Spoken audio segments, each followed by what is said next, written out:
So this is episode 6. I'll come up with a quirky, cool title later, but there's a lot of news going around lately. I guess we'll start with the major bombshell, is that the governor decided, hey, theme parks can open as soon as April 1st in California, so long as the county that they're in is in red tier, which is very likely. Very, very likely as we record this. It is a Sunday the 7th. Very likely that by the 9th, we will see several counties in California move to the red tier, which means that all systems go as far as that is concerned with opening of the park. Now, I've seen a couple of things online, and let me know if you've kind of seen the same. I don't know how many people actually think, oh, April 1st it's opening. No, that's not what it actually said. It said that's the earliest you could open, and I'm sure Anthony has some insight into this one. As we know, it's going to take several weeks for them to get infrastructure in place. I have a theory. Trained. I'd love to hear it. Go for it. I have a theory that I think that Universal, Knott's, and Disneyland knew that was going to happen. I think Touch of Disney, Touch of Universal, and Boysenberry Festival are happening the way that they're happening because they knew that was going to happen. I think that all three parks are going to let all three of those festivals play out, and then they will evaluate on how to open further.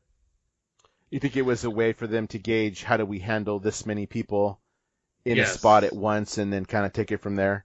Because it was very, very not suspicious at all that Disney and Universal both announced their Touch of, because isn't Universal's also called Touch of, or no? They just ripped off Knott's. It's Taste. I think it's Taste. Yeah. Taste. It's a Taste of Universal, a Touch of Disney. It's a tea of food. So I mean, and Knott's and Universal and Disneyland are basically doing almost the exact same thing, where they're just offering basically food from the parks. Knott's is obviously going full speed ahead with Boysenberry. I'm surprised that Disney didn't go full speed ahead with food and wine, but I guess that's what they prefer to do, what they're doing. But no, I 100% think that they knew that the April 1st date was coming, because all these things start after April 1st, don't they? So, I mean, they all just now went on sale, except for Universal. Well, I was going to say, and we'll talk more in depth about Touch of Disney for sure, and all those a little bit later. But okay, no, I you may have something there. It's always very methodical. Yeah, and now, granted, we'll get more into the details of the April 1st de-restriction, but because to assume that they're just going to decide what rides they're going to open right away is folly. It's foolish to think that, because they have to get people into the parks and evaluate how things are going to be with people into the parks before they start letting people into rides. Well, let's talk about that for a second, because it is, and there are restrictions on how it can open. One of it being, of course, capacity, 15% capacity. So it is no stretch of the imagination to think for the whole thing. That's the whole place. It's no stretch of the imagination to think how many people can we handle through these tasting events. Where will they start taking off to? Where are going to be our trouble spots? That totally is acceptable. The other caveat on that is that it had to be outdoor rides only. Or there's another caveat on that, though. They could do indoor rides if based on capacity and amount of time that the ride spends indoors. But that's going to take out a lot of Disneyland's rides. Oh, yeah, we'll get to absolutely. That in a second. Yeah. But it may not, because of time spent indoors, it may leave open for Alice 100%, because Alice spends part of its time outside. I have a list, actually. Let's go through that. Let's go through that. Because I think did. that I haven't actually made a list, but I have thought that almost all of the dark rides probably qualify, except for maybe Pooh, because it's longer. So let's go through this list. Mermaid. Okay, let's go through this list of what I have. The ones that for sure were outdoor, maybe just a touch indoor, and then we'll kind of see. So at Disneyland, I listed Splash Mountain, because it's a limited amount of time inside, and it's a continual go through. That's also depending on Splash Mountain's refurb being done. Correct. Big Thunder Mountain. Yes. The rocket ships, Autopia, the Matterhorn, Teacups, Dumbo, Storybook Land, the Carousel, and possibly Small World, because Small World is a continuous continuous thing. Again, dependent upon how long they want you Small to be World inside. is Because inside it is way a long longer ride. It is a long ride. than any of the dark rides, I believe. So I didn't think of Alice, but I think you're right with Alice. I think you could probably get away with that one. But looking at rides like Haunted Mansion, Pirates of the Caribbean, Nope. Pooh, like you said, all of the dark rides in Fantasyland, Star Tours, anything in Galaxy's Edge. It's too long. Space Mountain. Yeah, it's too long. I would imagine those would be too long. And then I hopped over to DCA just out of curiosity to see what you could do out of there because I had this conversation with somebody else. That's all, you can have almost all of the boardwalk open, minus Toy Story Mania. Right. And Little Mermaid possibly. And then most likely Little Mermaid. Yeah. Little Mermaid, I believe, is longer than any of the Fantasyland dark rides. Okay. So you've got that. You have all of Cars Land that would be open because all those rides are outdoors. And then Grizzly River Rapids. Right. Those are the only ones that I could think of. Soarin' is far too long inside.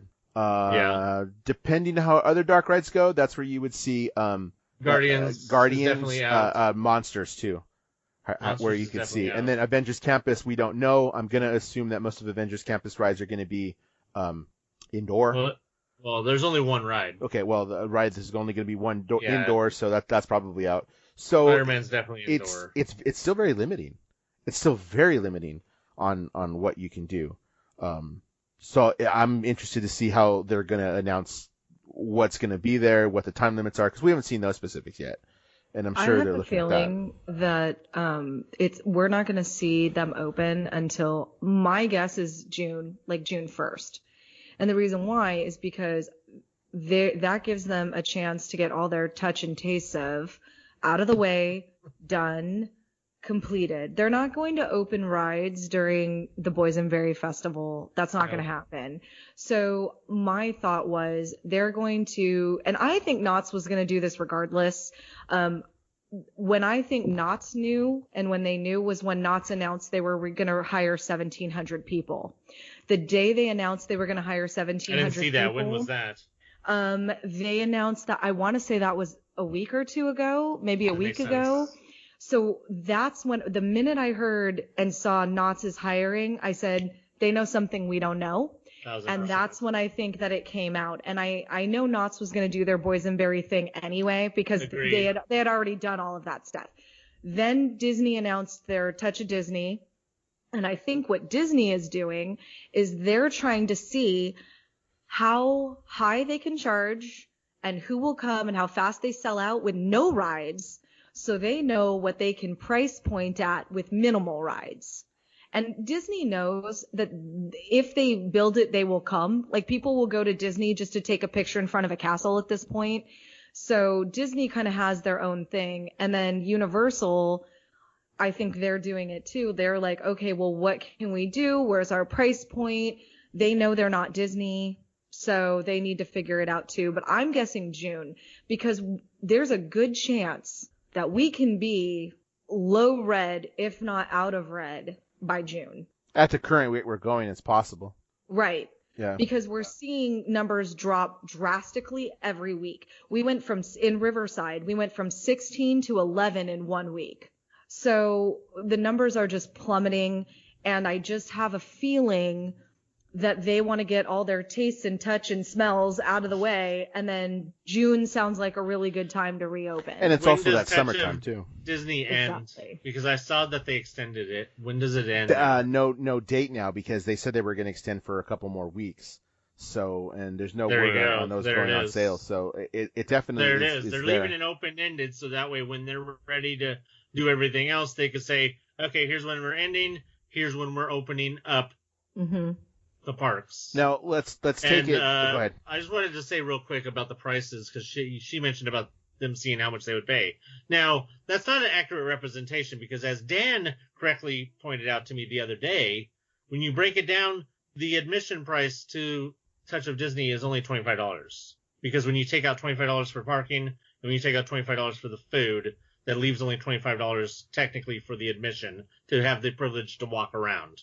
So basically, yeah, you're getting $25 just to be able to walk around and maybe have the privilege of buying stuff. which is more than they were charging for 0 to just walk in to Buena Vista Street before. And let me get to you how I arrived to that way of thinking. Well, it's because it's logical. Well, that's how of much course, but is. that's well, yes and no. So $75 for a ticket, which we didn't know how it was. We had talked about it here. A couple of us had thrown the idea, well, maybe we would go, depend on the price of the ticket. Like I know I'm now fully vaccinated. Gina's fully vaccinated. I feel a little bit more comfortable about doing some things because I am fully vaccinated. But $75, I was like, that's a ridiculous price when you look at it. So in that $75 is included a $25 worth of food, parking in the I think it's Toy Story and Friends, not Toy Story and Friends. I think it's the parking structure. Parking in the parking structure, and then of course your admission into the thing. So when you break it down, like knowing, okay, wait a minute, it costs $10 to park at downtown Disney, $10 with a coupon across the street at the hotels. So they're getting their $25 that it would cost to park anyway on a normal pre-COVID $25 in the parking structure. Well, I got to think about that. That costs $25. Yes, I get free digital downloads of pictures that get taken.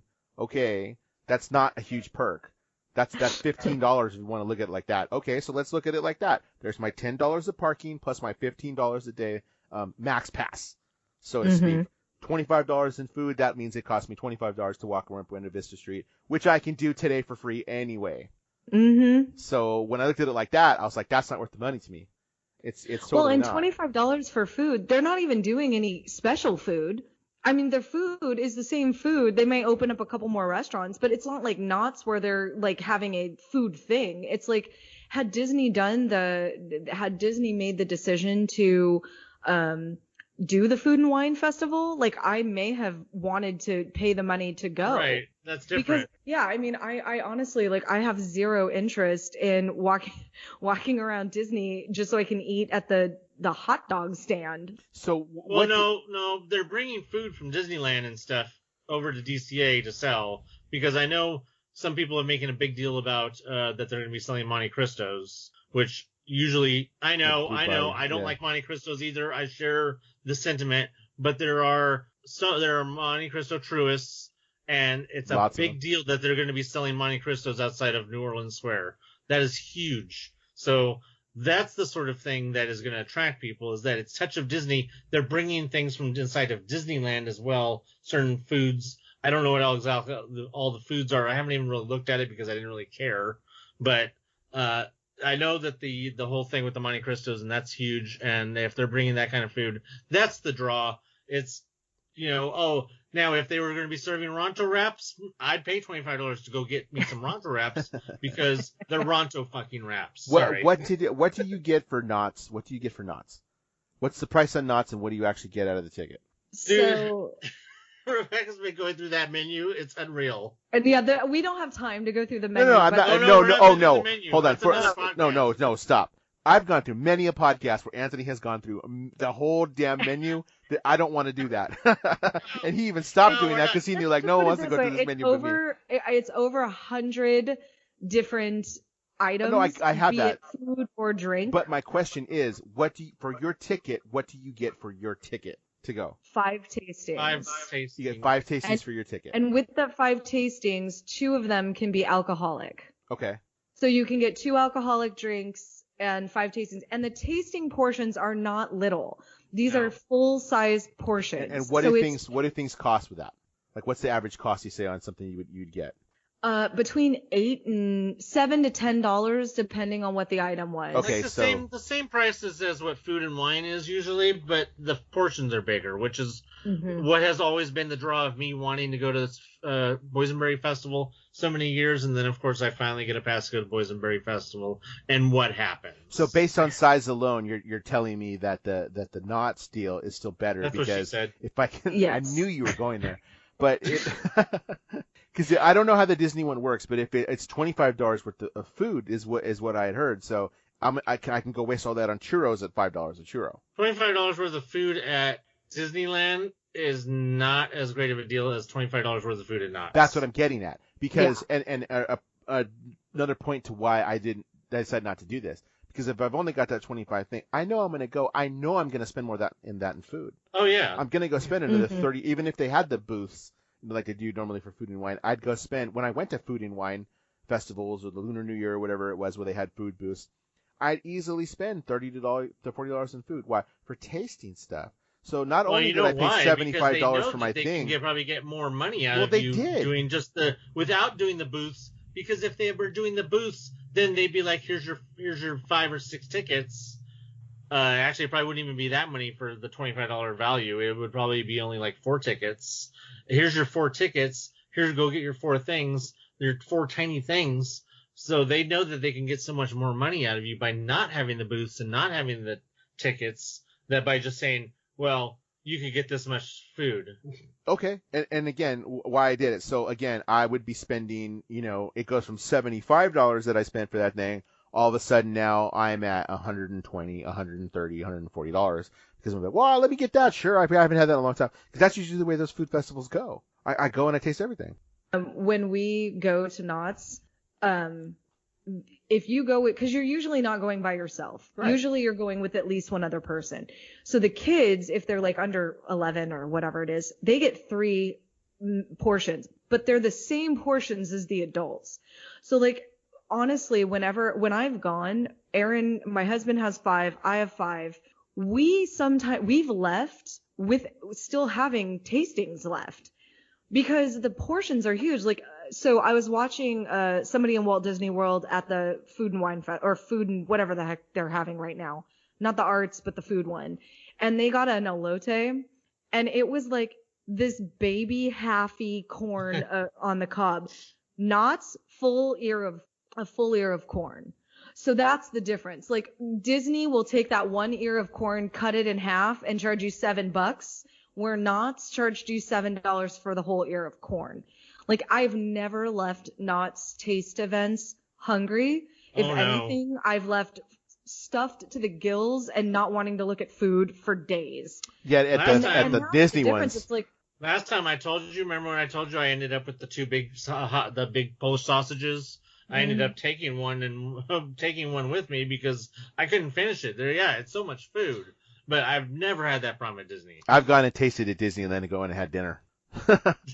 Exactly. Yeah, so that's how it works. You could eat all that food that's why usually we'd go like in the afternoon and have all of the food and wine stuff for lunch, basically. Yeah. And then we're ready to eat by the time either we get home or sometime later in the day at somewhere else in the park. Yeah, you're not getting filled up by food and wine unless you're spending unless you're using all your tickets all at once. Right. Which we have done. We have used all of our tickets all in one day, and we ended up being stuffed. And we knew that it would sell out.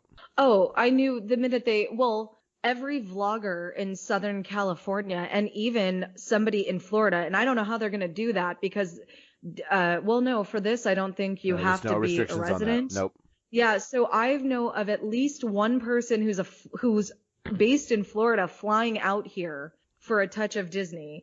And all of the vloggers who did a mass exodus to Florida for a while, they're all coming back. So half of the people at Touch of Disney are going to be vloggers. Can we pause right there? Because you brought up an excellent point that we didn't get to when we talked about the restrictions. You talk about people coming from out of state to come to the Touch of Disney. That's 100% another reason why for them to carry on Touch of Disney as long as possible, because they could bring in the out-of-staters, because once the restrictions start and they actually open, California residents only, baby. That's the restriction we didn't mention. You have to be a California resident when the park reopens in order to go. Then that's an indefinite time that they give on that. They have no ending as far as when that would end. Things would probably have to get back to almost 100% perfect for them to lift that restriction, I'm saying. So Disney has no reason to want to open necessarily under those circumstances, because then they would have to cut off to the out-of-staters. Which is actually Disney going and have the damn people from Florida coming, even though they've had a Disney park open all this time. Well, seriously. And that they could go get a Ronto wrap. Well, and their content, the problem is that views are down because they're all doing the same thing over. And I know I'm so sad for that. But once again, that's what you get for putting your whole identity wrapped around Disney. And so I think a lot of them are just like clamoring for new content. And the ones who've been doing good change their format. They've become a news channel or a this or an in addition to, but the ones who are just like straight, like I'm going to go to Disney and do the mountain challenge, they're running out of content and their views are down. So they're trying to find like a different, like anything to get those views back up, anything for the click. At the end of the day, I think that a lot of the Disney tickets were snapped up by people, even these low level vloggers who are trying to get their, foot in the door or do something. Cause there's this, there's big money and I could quit my job and be a YouTuber if I don't know, walk around Disney with a gimbal all day. But there's a lot of that got bought up. I mean, there was Fresh Baked did an entire video on I tried to buy tickets. Like there was an entire 20-minute video. I didn't watch it, but the whole video premise was I tried to buy tickets for Touch of Disney. If Touch of Disney ends up being only bloggers, that's perfectly fine with me because then they could just stank all over each other while all the normal people go to Taste of Universal and and Boysenberry Festival, because I don't know anybody personally that has said that they wanted to go to Disneyland, but I know several people who are that are already going to Universal and people that are going to Boysenberry Festival. Before we get there, let's talk about that because I want to know what each has to offer, and it sounds like you know a little bit about it. And I didn't hear about the Universal one, I think, until actually today. But before we get into that's a good point. I don't know anybody that's actually going to the Touch of Disney. I don't know anybody. I don't either. And a lot opted, not personally. Now, we'll get into because a lot opted not to because of the price. They didn't see it as worth it. However, right. I am involved in some Disney groups online, so people that I just recognize their name from online, a lot of people obviously did do it because it's sold out. And in fact, a lot just kept seeing that thing, just the notorious, and we've talked about this for a year. We've talked about this for a year during this freaking pandemic, about that screen that just goes on and your queue is at least an hour wait, which turns into all day waits. People waited all day to get tickets for Touch of Disney. And now it's been extended indefinitely, so there was no point in all that. Well, yes, and I mean, I have dealt with that personally. Anthony gave me shit for it, but I did buy 65th stuff and spent a good portion of the time online. But I was home. I wasn't at work. I wasn't stressing over it. I just let it run. If I got in, I got in. If I didn't, I didn't. And then, what did we see after that? We saw that 65th stuff in Downtown Disney and World of Disney. That's what we saw. A lot of it could be picked up there. So that's fine. Much like he said, okay, well, they just extended it, so you got a better chance later. Okay. You just going and crashing the site. I mean, there are people arguing like, well, oh my God, what time is it going to go on sale? We know it's going on sale this day, but what time? They usually release some stuff like that at midnight. No, I don't think they would do midnight. Probably 8 a.m. Wow. It's just like, relax, guys. It's food. At some point, those people would probably have their minds exploded if they tried getting into a queue for a Funko virtual event. Right? Or Comic-Con. To do that too, which got canceled too, by the way, and my tickets just float over again another year. So that's how that actually worked. I got told this week, oh, well, if you had tickets for 2020 and they floated over to this year, unless you request a refund, we're just going to move them over to 2020. Yeah, my tickets for Comic-Con Revolution also did the same thing. Yeah, so I'm going to and I think that one will happen. So I think I'm going to Comic-Con 2022, which is fine. That'll happen. So, but you did mention the other two, so I don't know anything about Universal. I know Knott's was doing the Boysenberry thing. Aren't you going? Did you ever end up getting tickets for that? Yeah, I am. I'm going Saturday. We're gonna go. We didn't want to go the first. My husband works this weekend, so we're going second weekend. But we got tickets. We only bought one. I didn't buy any more. I figure if I really want to go back, I'll see if they have them. But they were $45 a ticket. So they keep increasing, the price point. But $45 for 5 tastings. The portion sizes are big. We figured it was still worth it. So we're doing that on Saturday. And they have more. Their Boysenberry festivals are always the best. Well, then before you get there, can I ask you a question about the tickets work? So how do the tickets actually work? Because the Disney one, I believe, is like, if I want to take my kids, I need 3 tickets. So they have a child's ticket and an adult ticket. And if you want to take kids under 2 or whatever are free, but let's say your kid is 5, then you can get them a child's ticket at Knott's, which is 3 tastings. And that can be for whatever, like you can get your kid an icy or food. And so it's 3 tastings for kids. And it's a less expensive price point. Don't know off the top of my head because I don't have kids. And then it's $45 for the adults. And that was for, and you got a pass holder. You bought 1 ticket. So how did, no, I bought 2, one for me and one for my husband. Oh, okay. And you get a little bit of a break, not much. It's a few bucks, if you're a pass holder. So I got a ticket for me under my pass holder, got a ticket for him under his pass holder. So each person needs a ticket. And I think that's also how they're doing it for, 1, if you share food, y'all got to have tickets. And then 2, it's also, keeping check on who's coming in. That's what I was asking. So they can keep tabs. So nobody's coming in that wasn't accounted for. That's what I was asking. Even unless it's just a small baby, and at that point, does a 6-month-old count? So, but for the most part, they're keeping track on who's going. And so, yeah, so the parking's still free. They still have the free parking. The earlier you get there, the better the parking. If you get there a little bit later, you're schlepping it from the hotel side, which is kind of far, depending on where you're how far out you are. And then that's it. I had to schlep it pretty far, that one that I went to. Right? Yeah. Yeah, and we try to get there earlier in the day because, as I've said before, the earlier the better. There's less people there. I felt that it was just less crowded, no lines for the food. It wasn't it was easier to get tables that weren't like off in a corner. Like I like getting there early and leaving on the earlier side. And so that's what we try to do. So your ticket that you buy gives you just those 5 tastings. If you wanted to do more tastings than that, can you purchase stuff cash, or is it just through the tickets? Okay. Yeah, no, you can definitely use cash.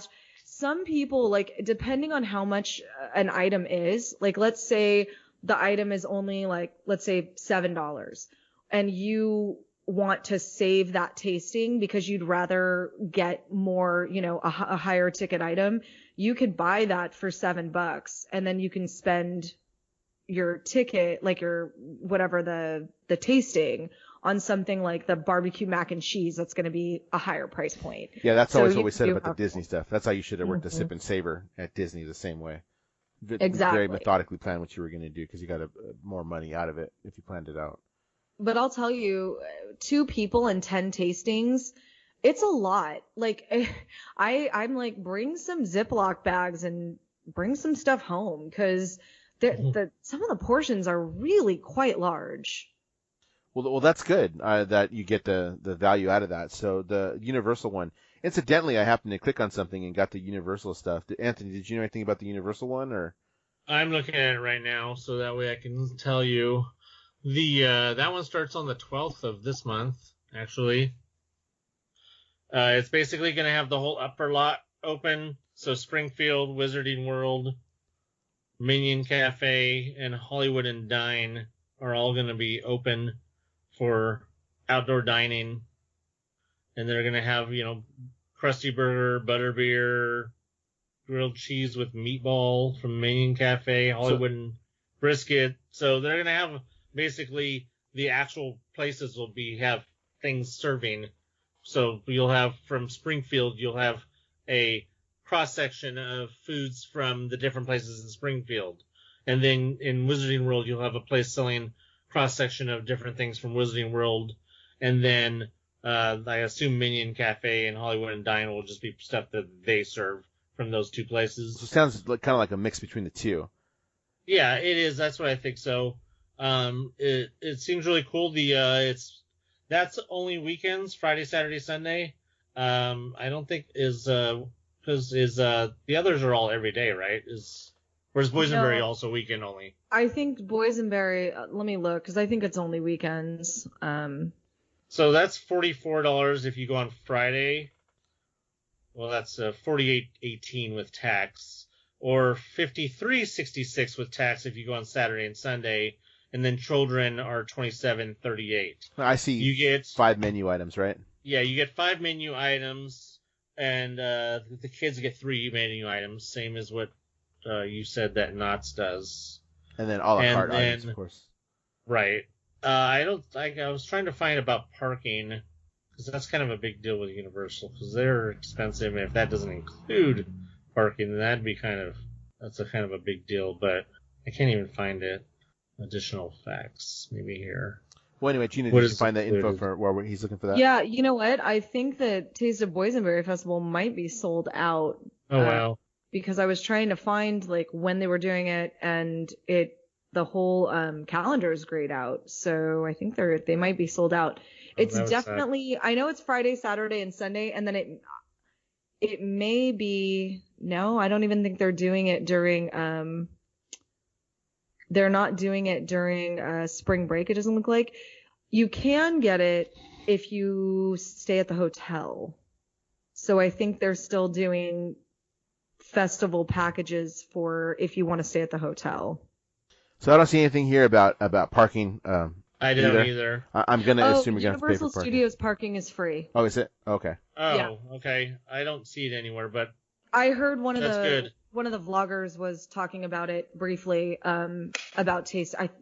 Probably Mondo from Five Fires or somebody, but I think that I remember them saying it was free. So Knott's and Universal have free parking still. Disney, it's included in your, It's included, so it's free. But Knott's is just, and Universal, I think they're still free for their marketplace, City Walk, and all of that. Where Disney is the $10 to go in. City Walk isn't charging for parking right now? No, it's not charging for. I didn't know that. Isn't it normally about $20? It's expensive. Yeah, it's expensive. Yeah, they've been, and I think it's because, LA has been in a completely different bubble than OC. Like LA has been the worst here. They have the most restrictions. And so Universal has really been struggling, and City Walk especially has been struggling. So I know that they've been keeping that free to try to entice people. It used to be. It was basically it was the flat price for parking. Parking was actually $25 for City Walk because City Walk and Universal Studios share the same parking lot. Yeah. So you can't really charge one price for City Walk and one charge for, even though they do have technically 2 separate parking sections they use. If you just go to City Walk, you usually park like in, now you park in Jurassic. It used to be Jurassic was strictly theme park parking, but they've expanded out now to the new ET parking and all that shit. So that's good that's parking. That's one place that definitely, if any place has more parking or at least as much parking as Disneyland, it's Universal. Yeah, I've gone there with a bus even, and it was very easy to park. And the few times that I visited Universal, you get to park right there near the Globe in that outdoor parking, huh? No, we actually was parked in a structure, but it was super close to where we could walk in, to the City Walk. But even when I did visit Universal for whatever reason a couple times on my own, it's never hard to park. I've never found it hard to park at Universal, which has always been nice. I remember it being pricey, but it was never hard to actually park and walk into the City Walk. And man, I can't remember the last time I went to Universal Studios. It's been a while, but I think I've been to City Walk a couple times. As far as what you get, it sounds like the price for Universal doesn't sound too bad, especially if you were to manage to go on a Friday. $44 or $48 for 5 menu items, and you get to have the opportunity to do some shopping a little bit on those upper lot stores. So that's good because then and they're also going to have. It said something about they're going to be selling, having outdoor carts selling wands and stuff, the interactive wands in Harry Potter.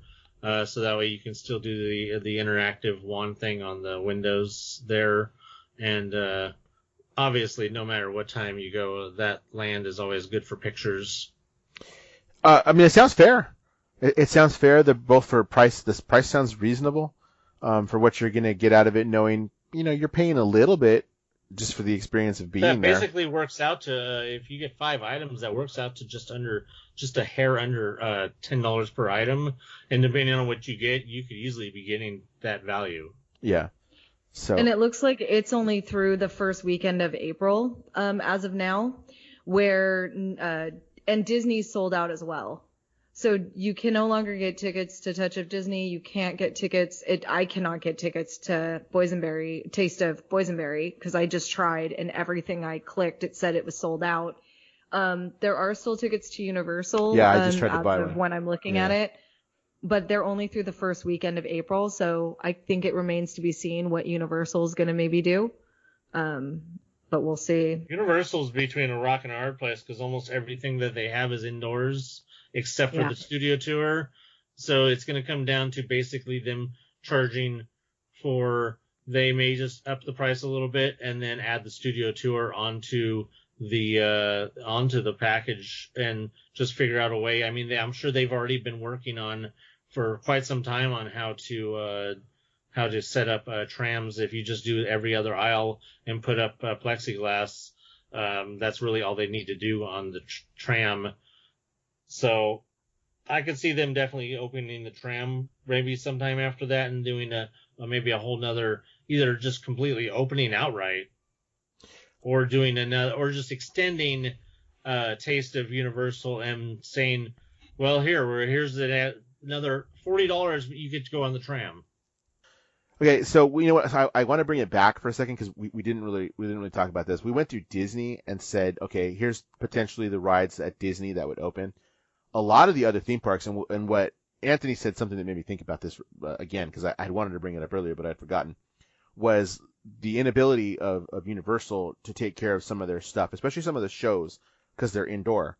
But this bodes well for someplace like Knott's or Six Flags. It does bode well for someplace like Knott's, because it's a coaster theme park. A lot of stuff is outdoors, and Six Flags. I was going to mention earlier. So much of Six Flags is outdoors. I was going to mention earlier, but I didn't want to sidetrack the whole correlation between that. It's interesting that Knott's and Universal are complete opposites, whereas Knott's almost everything is outside, with the exception of their one Keystone ride that they wanted to open this. The Berry Tales. Yeah. The Berry Tales. Is the one ride that they won't be able to reopen. And then Universal, where almost everything is outside, and that could start a whole thing, which I'm just gonna mention, and you guys know exactly what I'm talking about. Universal kicked themselves into a corner by the fact that they eliminated so many outdoor live shows, including the Wild West show and like Beetlejuice and stuff like that were at the Castle Theater, where now they're only down to Waterworld, and Waterworld is literally the only thing other than the tram, which I don't even know if Waterworld, because of I don't know how that would affect the stunt actors. SeaWorld, that's true. That's true. I was gonna say SeaWorld found a way, but that's a little bit different. And too bad Michael was, I don't know what happened to Michael, but he'd gone to SeaWorld. So I was interested to get his take on this, but he's nowhere to be found. So I hope he's okay. He's listening to this right now. Michael, we hope you're okay, because he's got no answer from you. Because the zoos and the zoo, he went to the zoo too, and the zoo and SeaWorld, I think that... I went to the zoo also. Oh, how'd that go? The zoo and we went to the safari park. I mean, both of them are fine. The zoo was, when we went, it was a little bit more crowded than when we went to the safari park, but for the most part, people were good about keeping their masks on. They were pretty good about definitely good to get in the park. They had nice dots laid out and a queue, and everybody was pretty much abiding by it. So I mean, we had already decided that pretty much we were knowing that we got a zoo pass. We got we actually paid the like $200 something for the big one that gets you both parks and the zoo newsletter and all that stuff. So we have no problem. Actually, we already agreed we're probably going to renew our zoo pass for next year too, because it's another one where it does calendar year just like Knott's. Mm-hmm. And we were like, you know what? We feel much safer going to the zoo and the safari park right now than we do going to the theme parks. So we're fine going to those places because they seem to be, everything's outdoors. Mm-hmm. I mean, with small exceptions, platypus, notwithstanding, but, So I mean, we feel safer going to those places, and we might even go back for spring break. We might even go to one of them for spring break. We haven't decided yet, but no, I think that I think the zoos. I mean, the zoos aren't going to be crazy. I mean, the summer, I don't know. I can't say about the summer, but right now, I think the zoos are a great place to go to in lieu of going to the parks because, to be honest, there's much more to do. I mean, you go to a zoo, you're going to do what you do when you go to a zoo. You're not going to a theme park where you're just going to eat. Yeah. Or shop. Which are not things you do unless you're people like me who only goes to theme parks to eat and shop and doesn't go on rides because I'm a weirdo. But, if you go to a zoo right now, you're still going to be able to do what you do when you go to a zoo. You're going to look at the animals. And that's what COVID doesn't really affect what you get to do when you go to it just affects how you do it, but it doesn't affect what you actually get to do. You go to a theme park, everything that you get to do is affected, and it's going to be affected for quite some time still. Other than the what do you call it at the safari park? The tram, basically the tram ride at the safari park. Whatever that is, where you actually go out and see like where the giraffes are and all that kind of stuff. Yeah, that you can't do, obviously. I was gonna say, other than that, I don't. And I've been to the safari park and the zoo a number of times, and I enjoy it. And I did have those passes that you have. I did have those for at least a year as well because it gave us access to both, plus some free tickets to give away to others, and we had done that. But I can't recall, other than that particular attraction, so to speak, any place being very busy for anything. Because it's so big, because you have to have it be so big because of the animals, that you really don't come across other people. Right. Like at all. So, yeah, I would view that to be as something really safe, and, just given the amount of space that you have there. Yeah, I highly recommend it if anybody is really, really having problems trying to figure out what to do with themselves during this time, and they don't want to have to deal with paying money just to go have the privilege to eat. I highly recommend the zoo and the safari park. And this is even weird. I don't know what they're going to have going on specifically, but also the LA Zoo. The Living Desert. Have you ever thought about that? The Living Desert out in Palm Springs? It's the same thing. Oh, yeah. We've driven by there a couple times. And I've been there. I've been there. We stayed at a timeshare in Cathedral City, technically. But drove over to the Living Desert one of the days on spring break as something to do. And it was actually, we were there about half a day. Because we went first thing in the morning because I was there in spring break, so it was getting kind of hot. But price was reasonable because they had a discount. There about a half a day, ate and all that kind of stuff, and enjoyable time. Again, it's one of those other places too. It's so big, you don't really run across people when you don't want to. So, if that's what you're looking for, I think you're right. With the LA Zoo and all that kind of stuff is probably a pretty good deal. Pretty good idea. So we have that. Anything else? Taste of Disney or Touch of Disney? The name alone, I don't understand the name. I taught middle school for too many feel of Disney. Yeah, every time the middle school teacher in me just starts snickering at a lot of this stuff. Yeah, I'm just like, yeah. Well, in my main podcast, I think I wrote in the description, Disney sunsetted our passes because we brought something else about that up, and then I was like, but they're touching us. We're getting touched by Disney. And my brother was like, I don't get the joke because I misspelled. I forgot something in the description, and I was like, oh man, I forgot to say this. He's like, touch of Disney. We were touched by Disney. Oh, I got it. Okay. I'm like, yeah, sounds kind of dirty. I told you it sounded dirty. And he was like, yeah, I get it now. Okay. So that's there. That's been the major news of anything. We can always talk TV. Did anybody else want to bring anything up that I'm missing? Just a note that I'm into the ticketing for Taste of Boysenberry, and it's showing me dates. Oh, it is? Okay. Yeah. For some reason on my phone. I don't know if it's just glitching for you. I was having trouble trying to find the damn page all this time because there's no actual link through Knott's itself. I had to actually Google Taste of Boysenberry to find the actual link. But yeah, no, it's showing me dates. I got 12, 14. It does look like the 13th of March is sold out though.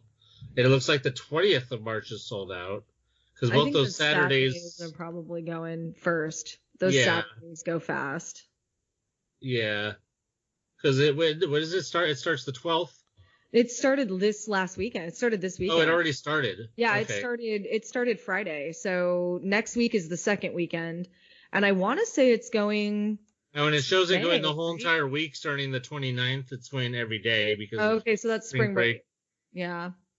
And then also the full week of April 4th to 10th, that's all available. So no dates in April, as far as I could tell, are sold out. So Okay. no, only the 2 Saturdays are sold out so far as what I could tell. All right.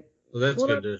I'm sure that they'll probably sell more, but I think that $45, that may have been like a little bit much for some people. Cause I've read, like I'm in some Knots groups and some people were like 45 is a little rich for my blood.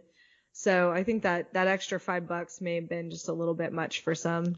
How much were the tasting passes before, under normal circumstances? I have to tell you, I don't remember. Cause what was the last tasting pass in 2019? How much did that cost? So that would be the question: is how much? If it's not that much more, it's as long as it, because I assume that how many items did you get on the tasting passes? It was more than 5 though, right? You know what? It's been so long, I honestly don't remember.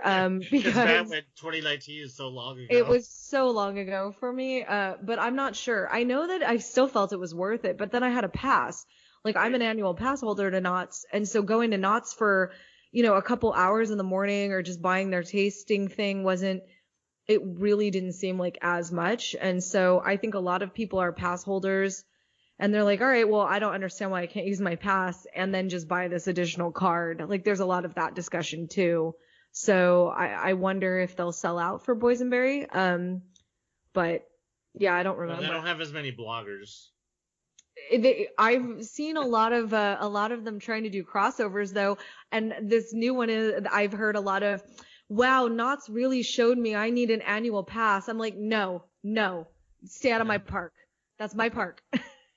I'm sorry Disney didn't want you, but you do not come to my park and you do not ruin it with your 80 million vlogs. I think I did see one vlogger, when we went to the Christmas, the Taste of Merry Farm. We saw one and that was it. Luckily, like we try to not go opening weekend because that's when they all show up and we're honestly like, they're cool. I mean, I like watching them. I enjoy watching the vloggers, a lot of their content, not all of it, but I enjoy watching it. I just don't want to be at the park with them. You do. You brought up price a little while ago, and I know we said something too about these tasting events looking at price points, that it could very well be something like that and capacity. That's going to be interesting to see when they open up, how we're going to see people deal with it. Deal with the fact that, like, okay, I've got my Disney back, but I no longer have a pass. So I'm paying whatever they want me to pay, and I'm taking a gamble on whether or not I can get a reservation. Because remember, the reservations in Florida at first seemed like they were kind of hard to get, and now it seems a little bit different. So say, like, I'm going opening day. Two things there. One, probably not, because we're going to get in that queue. We love to see Mickey just spinning round and round like we've seen with all these release days for Stitch items and Dooney and Burke bags or whatever they're called, and that kind of stuff. And then now knowing, like, you got to pay full price for not only you, but whoever you're taking with you. Because that's the way that it's going to be, because, we just don't have a pass anymore. So no one has asked me this yet, but I'm not going to do it. Because their price point, like, if they say anything close to what it was, I'm dropping a load of cash. That's a big difference. It's not, for the 1 day thing. So I have to evaluate how I'm going to handle that.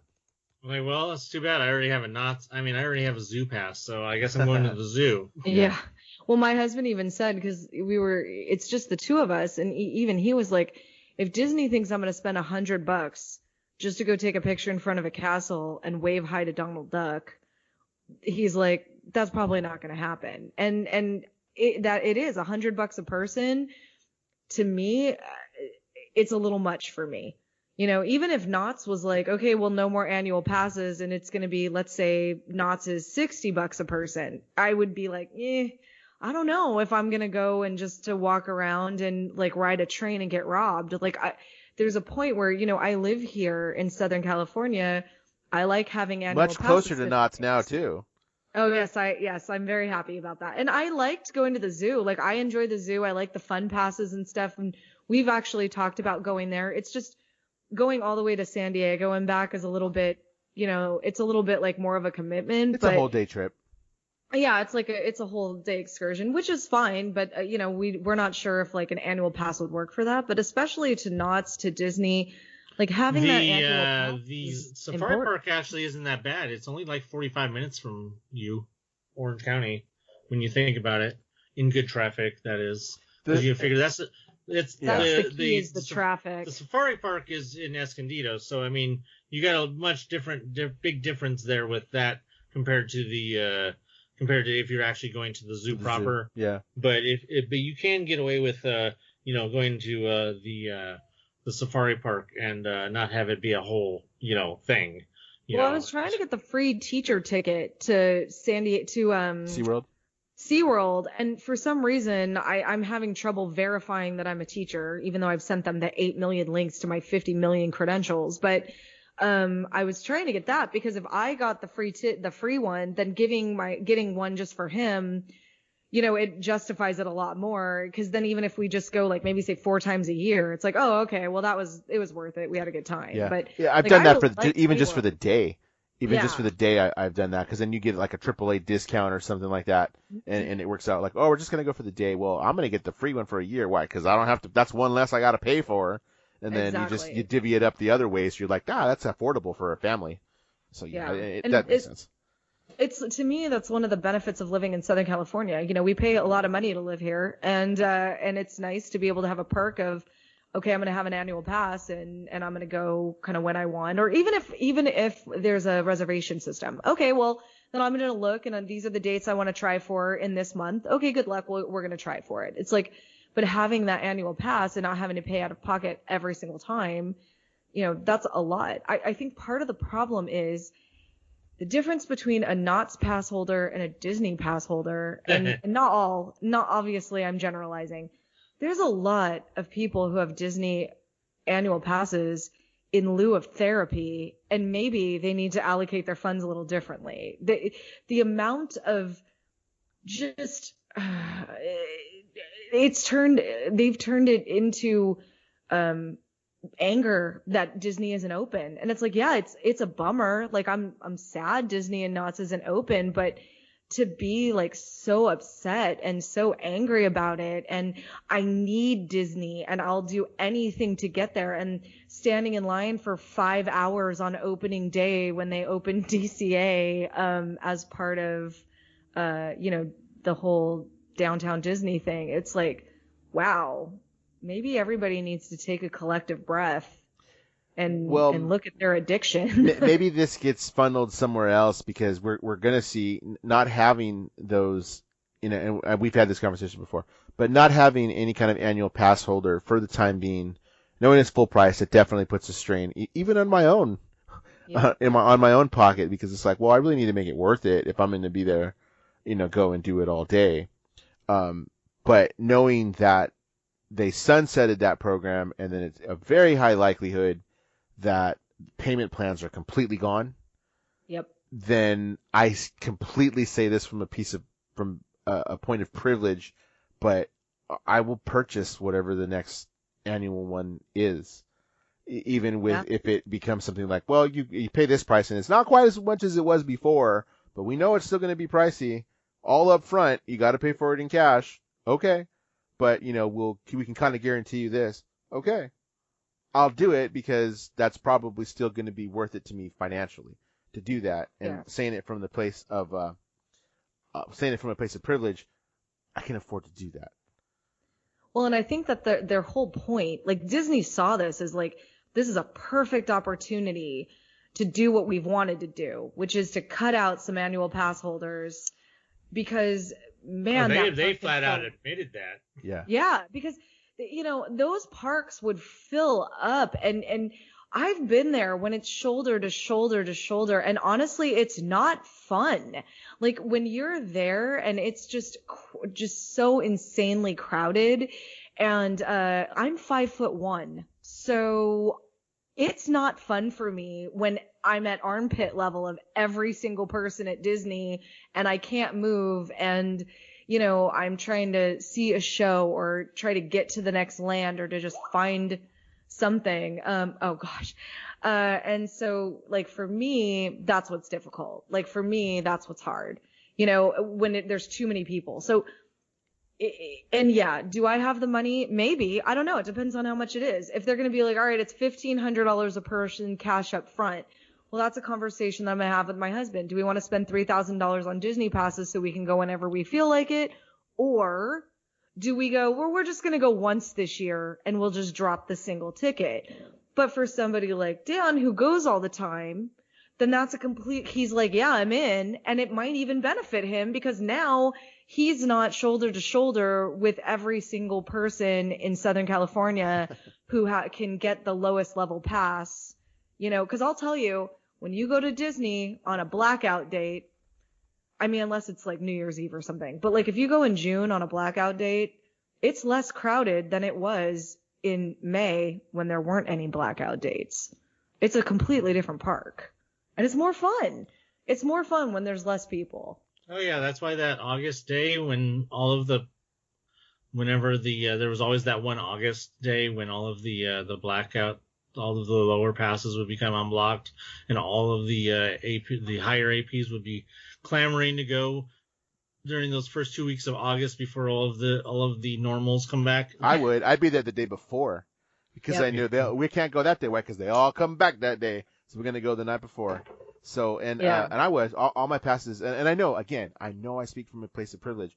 How dare you? All my passes were top tier. I had the biggest one, and my kids had the one right underneath that, where the only thing they had blocked out was those 2 weeks of Christmas.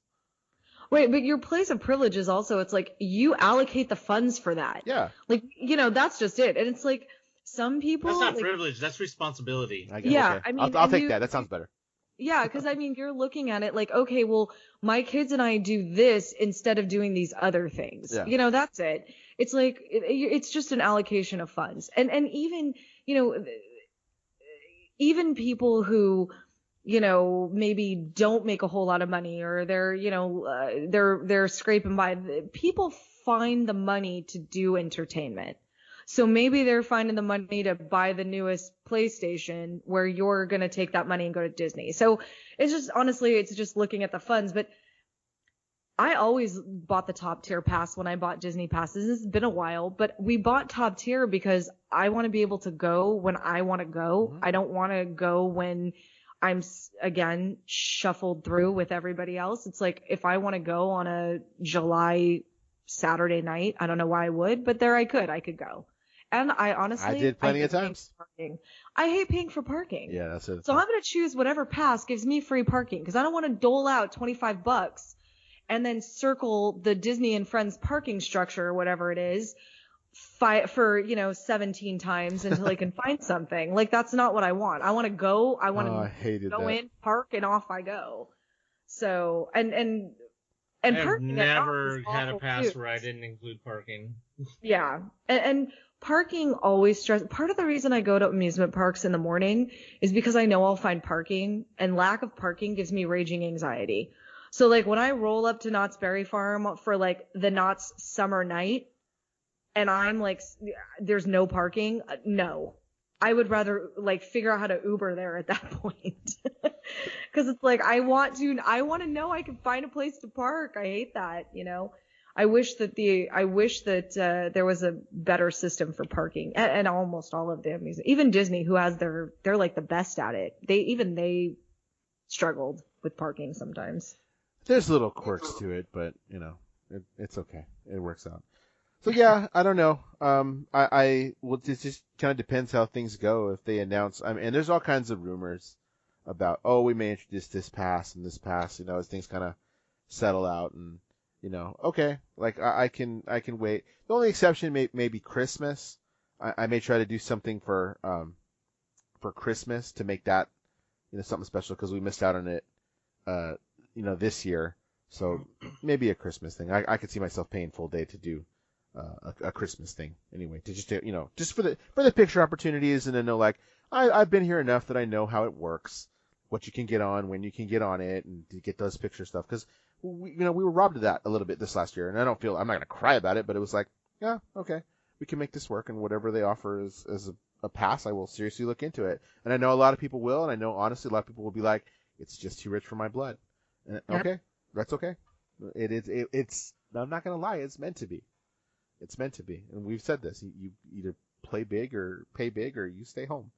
That's kind of how it works. So, all right. Yeah, well, I think we're there. There's all kinds of other stuff you could talk about. Some of it's old news, whether you're saying, oh, they're going to change the Jungle Cruise and all this kind of stuff. Like, it's been done. It's been said. It's not. I don't think it's a huge concern. I don't view it as such. Didn't we talk about that last time? I don't remember if we did or not. I thought we did, because we talked about how it was inevitability anyways because of the movie. Oh yeah, maybe. Okay. Was it just? Well, and yeah. everybody just hates change. That's what whenever, like, even the sunsetting of the annual pass, it's change. People didn't like being locked up in their house for the last year because it's change. It's different. We're creatures of habit. We like to do what we like to do.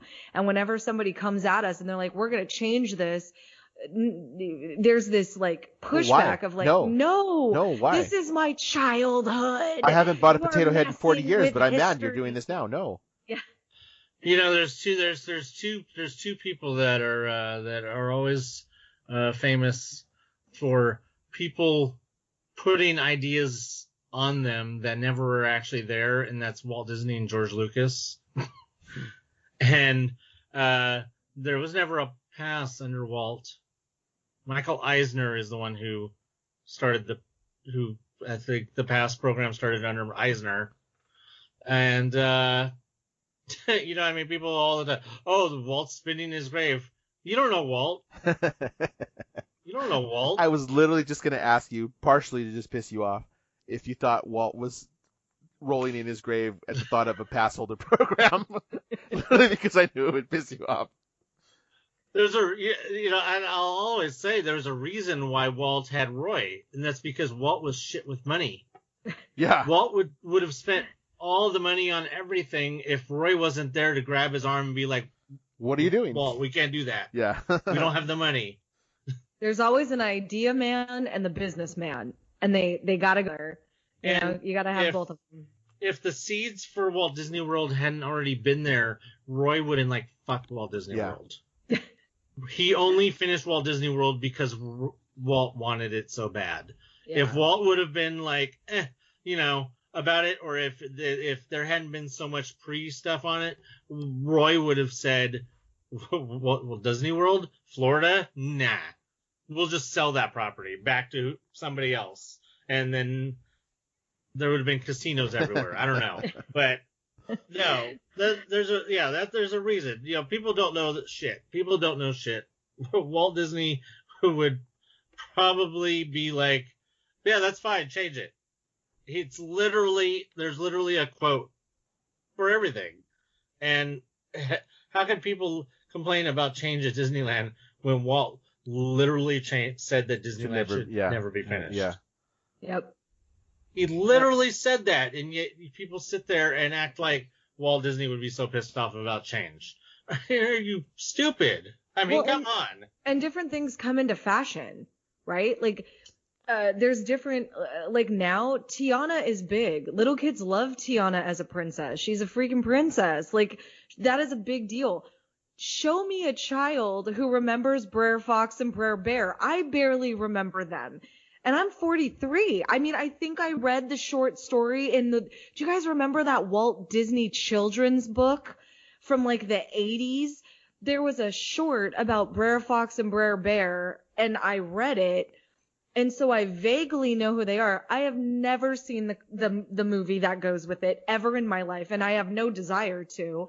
And it's these kids, Disney, isn't Disney supposed to be for children? Did I miss that part? The animated sequences are really not that bad. I actually kind of like them, but it's problematic.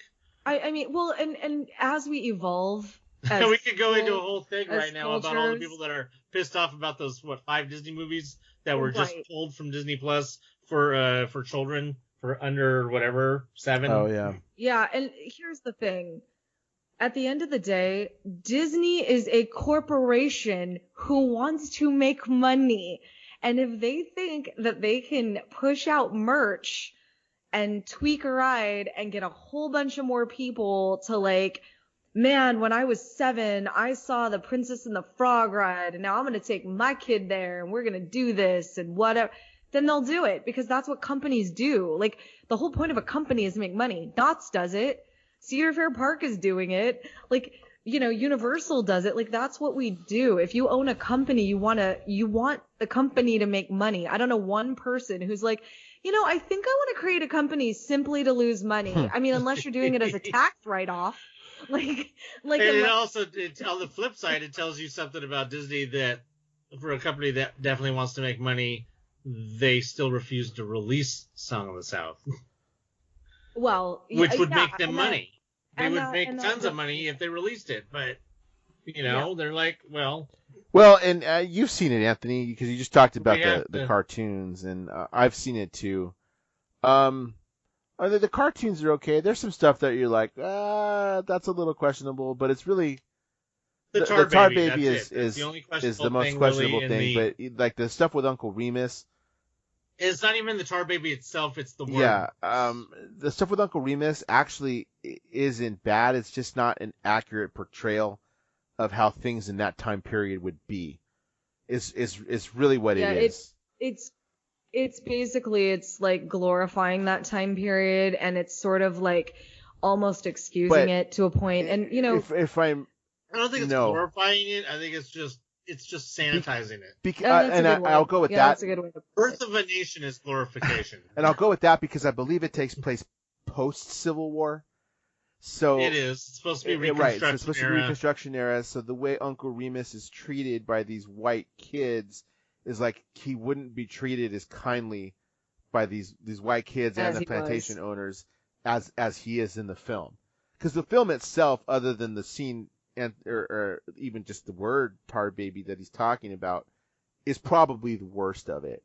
But, this whole thing, I mean, this has been going on forever. Because that film hasn't been released in any format since the 80s. Because to be honest, those movies that were just restricted on Disney Plus, there's content in that's 1,000 times worse than Song of the South. Yeah, but Song of the South is the portrayal. Song of the South has basically taken the brunt of all of the racial stereotypes in all of the Disney movies. Because there has to be a scapegoat. But now other movies are becoming scapegoats as well, rightfully. But those, to be honest, there's stuff in Peter Pan that is way worse than Song of the South. Yeah, Peter. And it's because it's a whole song in Peter Pan. Because history.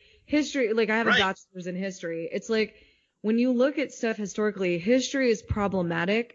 It's not that we're trying to erase it. It's that we're growing and evolving. And so we need to look back and say, hey, you know what?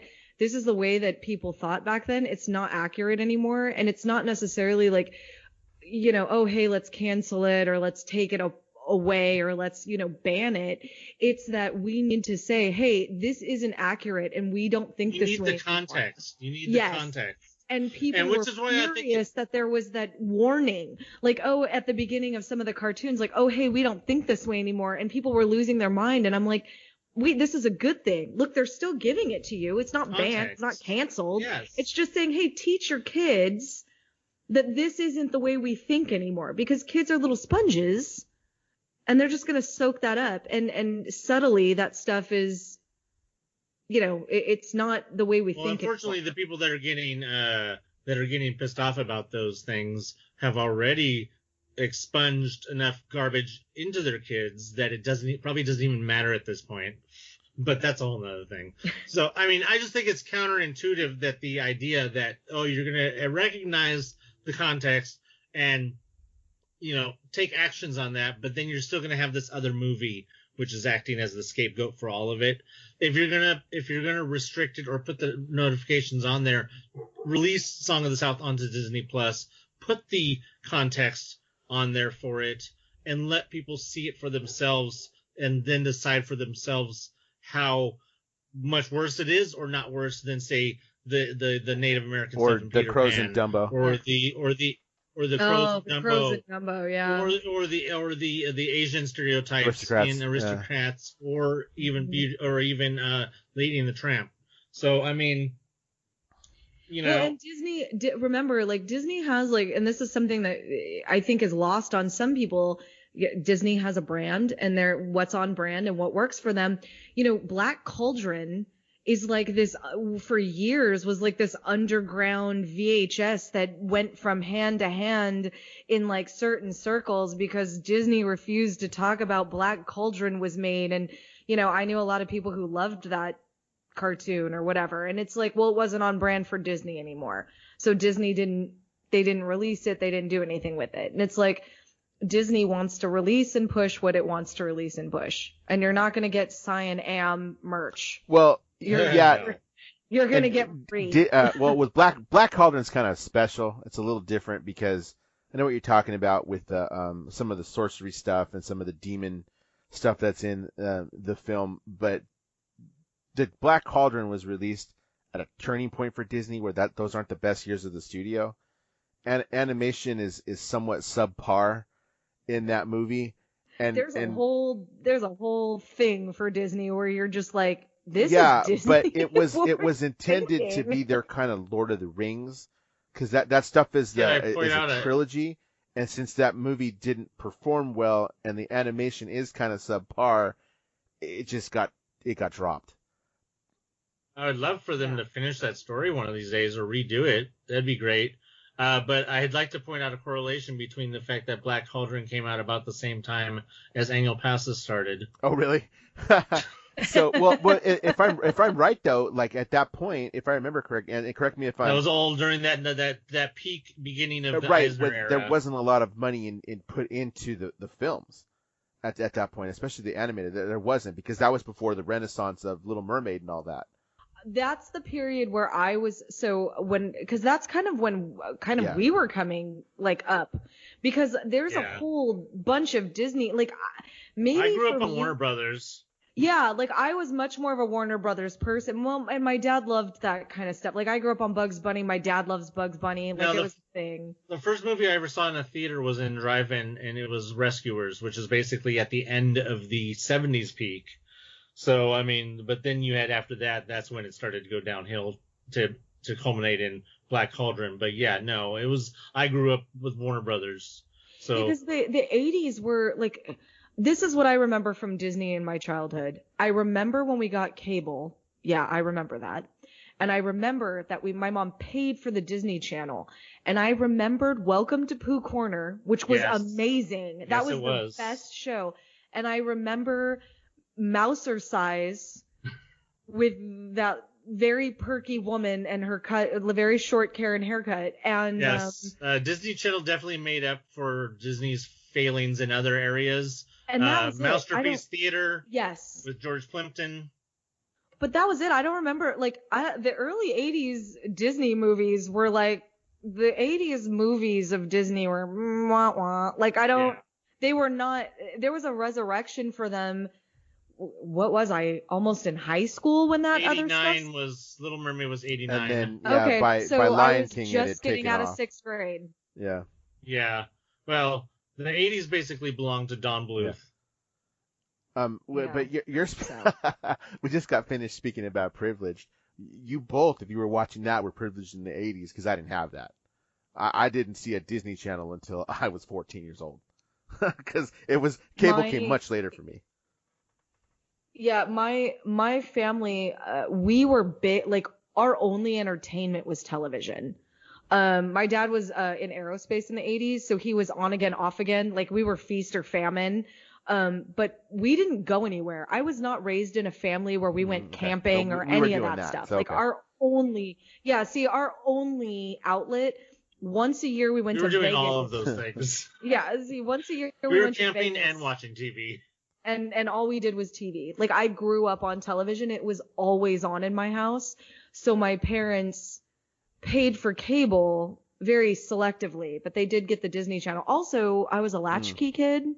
Pretty sure that was Disney Channel was my babysitter for a very long time. So yeah, that was where we came from. We ate frozen defrosted bologna and cheese sandwiches, and we got the Disney Channel. So there's the Disney Channel was babysitters for my brothers, as well as many viewings of Pete's Dragon. I have a love-hate relationship with that movie. Why? Because of that. It's something else. It's very different. Oh, it's interesting to watch now, and all of the child abuse and so we were big on beating children, and so I guess I saw videotapes of all this stuff, and in the 80s when Disney was re-releasing films into theaters, my aunt would take me to see those. So I saw Snow White for the first time, probably in a movie theater.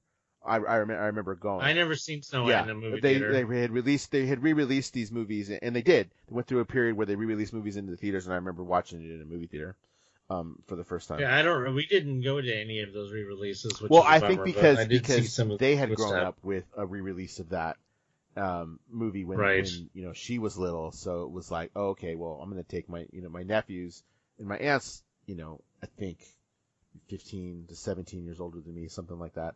So, yeah, I mean, there was that. Oh, yeah, I got, I'm gonna take my little nephews to go, watch these movies because, she would have been mid-20s, early to mid-20s, kind of thing. So, I mean, that's how it was. I kind of start wrapping up here, but all the disclaimers and stuff, I'm perfectly fine with, to be honest with you. It doesn't bug me. It's 2-3 seconds of this is just not how these things are depicted. There are some that are worse than others.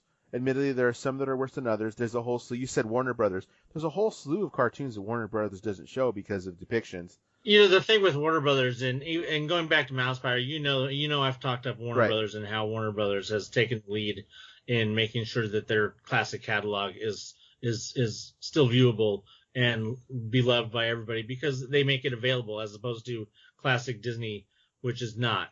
And talking about the disclaimers. Warner Brothers has been doing the disclaimers for almost 10 years now on their stuff, and which shows you how far Disney has been put behind. Because I was buying collections of the Looney Tunes when they first started putting the Looney Tunes on Blu-ray. I was buying them, and those disclaimers were there. I was buying Tom and Jerry's when they were first put on Blu-ray, and the disclaimers were there, and the episodes that had Mammy. And a lot of racism in those early Tom and Jerry's, but it's there. But the context is there, and they were doing that 10 years ago, long before Disney was even thinking then when they're just hiding. Disney was doing that with some of the tins, because some of the tins that had those Leonard Maltin intros have disclaimers because it's Leonard Maltin that was doing that. He put the context in it. But a lot of those I didn't see talk about privilege. I didn't have the privilege of seeing a lot of those. That's what I was getting at. Because they were $30 dollars and they were limited. And they were limited in number. For DVD. But I did have the privilege of being able to borrow some from people to watch, including the best one is the Victory Through Air Power set is amazing, and a lot of the context with the World War II stuff. And the Donald Duck Hitler videos and a lot of that stuff is really amazing. But yes, there is the great Leonard Maltin stuff on there, giving the context. But it's there, but it's not widely seen. It's not widely seen, so people don't know that Disney has already done this. Well, but Disney also hasn't released a whole back catalog of a bunch of stuff like this because they chose to do it in that vaulting format. Let's put it out, then let's put it in the vault. Well, now here with Disney Plus, here it is. So you got to do something. And the latest one is the Muppets. That's what everybody's been upset about over the last couple of days. Yeah. It's like, well, here's the Muppets. Yeah, there's a few edited episodes from what I've read. I'm gonna go ahead, Gina. Well, I was just gonna say, so having taught U.S. history, one of my favorite things to do, it's one of my favorite units. I teach all about the propaganda of World War II using Disney cartoons. I showed those. And I showed the Donald ones when I taught U.S. history. They're so good. And like I show Donald, but there's a Minnie and Pluto one about saving your bacon grease because it makes glycerin. We go through it. I start off with the fun ones, like, oh, save your bacon grease. But then we get into the more, real, like, uncomfortable ones. And it's really interesting to see a group of juniors in high school, like, analyze these. And it's really interesting to see their point of view. And I don't want these to go away because this is perfect to use for World War II, for World War I, for the 1950s, for propaganda. Why was Disney and cartoons making these? Like, these are ways we capture children, their attention to teach them really valuable history lessons. So like, I don't want to see these go away. I really, throw those disclaimers on them. Let's use them as a teaching tool because, when people say, oh, they're erasing history, no, we're not.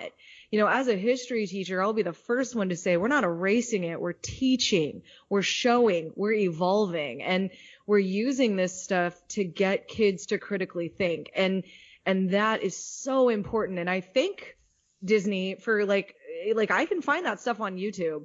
And Disney could shut it down if they wanted to. Because let's face it, if anybody can shut something down, it's Disney. So, true. Right? So, like, I, for one, am really, like, I don't want to see this go away. Not because I think it's some tradition from my childhood or some baloney like that. It's because, look, like, this is who we were as a people. Why is it okay? Why is it wrong? Why was it done? And, like, let's use this as a teaching tool. So, that's just kind of a history teacher's perspective on it. And because this is our history and we have to understand why the world is the way it is today and why we need Disney and knots and escapism. It's like, we need to go back and look at this stuff. It's super important. So, I don't want to see, I would hope Disney doesn't pull a bunch of this I don't think stuff they are. I think other than Song of the South you can't really touch that anymore. There's just too much. Yeah. I don't mean to be the pun here, but there's too much history behind Song of the South to say here it is all of a sudden. That's not going to happen. But with the rest of it, like, nope, this is considered to be classic. It's lasted this long. We'll just put this disclaimer on there, and you have to kind of do whatever. I mean, not like you don't have access to it. I mean, my kid watches The Simpsons, and he uses my profile to do it. So like. Yeah, and on HBO Max, they have all the Looney Tunes stuff on there, and it has basically the same thing when you go to the listing where it has the disclaimers. So it's not going. I don't have a problem with it. I really don't, because again, it's just real brief. It does lend itself to conversation if you choose to take up that conversation. Well, no, this is just like, this is what it is. We intend to enjoy it as the entertainment that it was intended to be. But you have to understand, people don't think like that anymore. And it's just, that's okay. That's what it was at that time. Because that's what I tell my kids. People thought like that at one time. We don't anymore. We've evolved. I don't want to go into this conversation. Please don't. But you can say the same with Dr. Seuss.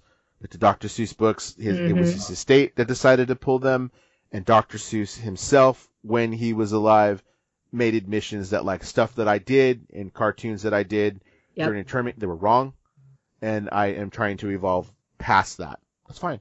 That's the natural thing that humans are supposed to do. We're supposed to evolve as things change. Once again, it's all context, leading back to the context that if you know that the context of anything that was basically created in the late 1930s into late 1940s, is going to have certain stereotypes for certain types of groups. And no matter what you look at, whether it's Disney, whether it's Warner Brothers, whether it's, my God, Popeye, there's lots of Popeye that was banned back in the day because there was a lot of Japanese stereotypes, Asian stereotypes on Popeye. I mean, no matter what you look at, even movies. I was last night I watched the end of Gandhi was on TCM, and afterwards they had a little TCM had their own little special about context of racial stereotypes in early 1940s, 50s, 30s cinema, and just something interesting about that. And I could tell you from having read the comments on TCM's Facebook page, a lot of people were probably losing their shit and pissed off at TCM for playing that little that thing. But even Ben Mankiewicz made the comment about how it was such a big deal that Ben Kingsley, with his origins, got to actually play Gandhi, and that people like they mentioned Anthony Hopkins and Dustin Hoffman were up for the role. Yeah. And that would have just been ridiculous for either of them to have played that role. So it's just it's context. Once again, that's context, and that's context from 1980. I think so. I mean, it's all context going back, no matter what the era. Depending on the era, is going to depend on who the context relates to. Obviously. I kind of remember this, but I want to say that one of us on my main podcast had talked about the Rush Hour film having a disclaimer before it too. Rush Hour. That was like late 90s, early 2000s, but some of that stuff too. Now just you wouldn't do it, and that's fine. Enjoy the film. I graduated in 96, and I just think of how different the world is today than it was when I graduated. I got one better for you. I actually had seen something from somebody that I went to high school with. Something had happened, and he had mentioned we went to school with that guy. So I grabbed my yearbook and I don't remember this guy. Let me look him up. Didn't find him, but that's not the point. The point was going through and reading some of the comments as I was looking through stuff that were written in my yearbook from 95. Oh, Lord. You're like, we have all evolved as people if we were writing that kind of crap in a yearbook in 1995. I bring my yearbook in for the kids to look at every year, here's my yearbook from when I graduated. I always tell them, I'm like, I have not read those comments in 30 years. Please just cut me some slack on whatever you're going to read. Whatever you find. And then they just laugh because, if have a bitchin' badass summer, how many times can you read that? But there's so much in there. I'm like, please just mine remember it was people and just it was bad. It was yeah. You want to talk about mid-90s context? Paramount Plus just launched too, so there's another one that's gonna have to see what kind of stuff they start releasing. But they got right off the bat. They dropped all of the. Now, of course, they're the edited DVD versions, but all of the Beavis and Buttheads dropped. There's some great context in mid-1990s, and in fact it was really interesting. There was an episode where Beavis and Butthead end up on a amalgam of Rush Limbaugh. Oh yeah. I kind of remember that. There's an episode where they go on a Rush Limbaugh type show, and it was just, I was like, wow, yeah, this is definitely. I really miss the videos, and I understand why they can't show the videos and they have to cut that part out. But to me, that was half the show. Oh yeah. Was all their commentary on the videos, and I'm like, you lose a lot in Beavis and Butthead. I know that's saying a lot when I have to make some stipulation that you lose a lot in Beavis and Butthead, but you do lose a lot in Beavis and Butthead when you don't have those video segments. Some of those bands are my favorite to this day. that they featured were, some of my favorites to this day. Yeah, man. MTV in the 90s was just like chef's kiss. I'm sorry, but the minute TLC came out, we were done. That was the end of it. You give me Daria, Joe's Apartment. You give me Beavis and Butthead. Daria is also on Paramount Plus, and so I'm gonna have to get it. She's my favorite. And Eon Flux is also on there. Oh, wow. I love that one too. That's a throwback. But Daria's my girl. Yeah. Daria's my girl. All right. Anyway. Well, I hope they get the Max on there. That'd be great too. That. All right, well, I think we got through about. There's always stuff to talk about. I mean, we've already been here much longer than we actually is the length of the podcast, because we go off on that. That's a lot like the old podcast I used to do, Anthony. Hours worth and then just a bunch is cut out because it had nothing to do with anything. But no, I think we covered a lot today. And so we've got that kind of stuff. The next thing we see, I'm sure we'll get some reports back. Gina will probably talk about this newest incarnation of Taste of Knots. Maybe Anthony gets to the zoo and lets us know what the zoo or the safari park is like. And then Michael, since he finally woke up, will give us an update on what his experience, hopefully at SeaWorld and the zoo was as well, because that stuff's coming up. But the next time we talk, we probably will have a little bit more insight on what opening dates for different places are going to be, or how much they're going to extend their food events as they kind of gauge, okay, how are we going to actually open and make this safe? Because make no mistake about it, live in the state of California, which means as soon as things go south, it's going to shut down again. We live in, Yeah, just look at Texas and yeah, Mississippi. well, yeah, anyway. But our governor will shut them down. This is nothing political. I'm just stating fact. We live in a state where if things start to turn south, he will shut down again. And that's just the way that it is. Yes. Or even further restrict, because he's done it several times during this time period. So that's what it is, but not to leave you on a downer note, because I really don't think it was a downer note. Looking forward to it. Hopefully, I was going to try to get to Downtown Disney before all this stuff starts, because I haven't been there in a while, just to see what's going on. But yeah, it is what it is. I'm sure I'll find some other nice little stuff that I'll buy. Maybe next time we... Now, if you go to Downtown Disney without going to Taste of Disney, you still just pay the $10 and then just say you're going to Downtown Disney. Yeah, because since the event takes place entirely in DCA, DCA. Walking into DCA is no longer a thing, no longer an option. So you still have the rest of it, which honestly, I kind of want to do that, because my whole focus when I first went to Downtown Disney was to get into Buena Vista Street, and then the next time that I had gone was to show my kids that, and then have I been 3 times? I've been 3 times. The next time was to specifically go for a certain item that I was looking for. So this time might be a little bit more to actually explore Downtown Disney itself, since some of the things are open there. Have you do you have plans to go Star to Wars store? the Outpost Yeah, I'd thing? love to do that.